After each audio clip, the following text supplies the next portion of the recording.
Status आणि style ज्याच्याकरता महत्त्वाची त्यांच्यासाठी सर्वोत्तम एकच पर्याय Blackberry showroom. Planet Fashion showroom मध्ये उपलब्ध आंतरराष्ट्रीय brand Louis Philippe, Van Heusen, Allen Solly, Peter England. एकदा अवश्य भेट द्या। BS Vattamaran company, Nagraj corner, Subhash road, Parbhani.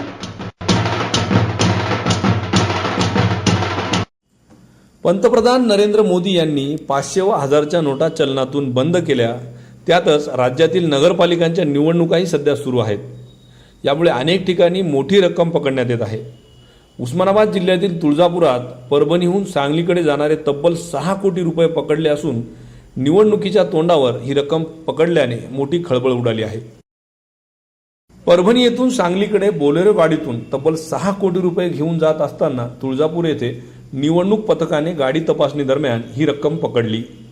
निवडणूक अधिकारी संतोष राऊत यांच्या निवडणूक पथकातील तहसीलदार दिनेश झांपले, मुख्याधिकारी राजू बुबने यांनी ही कारवाई केली। पकडलेली ही सर्व रक्कम 500 व 1000 रुपयांच्या नोटा असून ही रक्कम सांगली अर्बन बँकेची असल्याची प्राथमिक माहिती आहे।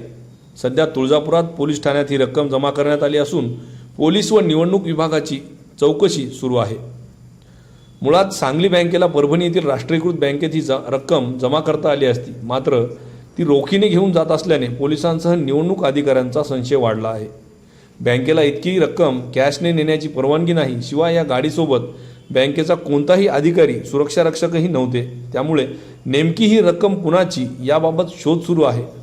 तुर्तास आयकर विभागाला याची माहिती देण्यात आली आहे। नगरपालिका निवडणुकीच्या अनुषंगाने आपण उमेदवारांच्या खर्चावर वगैरे नियंत्रण ठेवण्यासाठी स्थिर पथकं नेमण्यात आलेली आहेत। 4 पथक नेमण्यात आलेत। त्यापैकी स्थिर पथक क्रमांक 3 या पथकाचे सदस्य आज वाहन तपासणी करत असताना एका वाहनामध्ये साधारण 6 कोटी रक्कम आढळून आलेली आहे। वाहनामध्ये जे व्यक्ती होत्या त्यांना चौकशी केली असता त्यांनी सांगितले की ते सांगली अर्बन बँकेचे कर्मचारी आहेत असं त्यांनी सांगितलं। आणि ही रक्कम परभणी ब्रांच सांगली कोऑपरेटिव्ह बँकेची आणि माजलगाव ब्रांच या ब्रांचकडून रक्कम सांगली येथील मुख्य ब्रांचमध्ये घेऊन जात असल्याबद्दल त्यांनी सांगितलं। त्यांच्याकडे जास्तीचे काही पुरावे नव्हते, फक्त एक पत्र होतं त्या ब्रांच मॅनेजरने मुख्य ब्रांचला लिहिलेलं पत्र होतं। त्या व्यतिरिक्त त्यांच्याकडे काही पुरावा नव्हता। त्याचप्रमाणे गाडीसोबत काही सुरक्षा रक्षक वगैरे नव्हते। त्यामुळे आमच्या पथकाला संशय आल्यामुळे त्यांनी आम्हाला कल्पना दिली। त्यावरून आम्ही ती रोख रक्कम घेऊन सध्या पोलीस स्टेशन तुळजापूर यांच्या ताब्यात दिलेली आहे।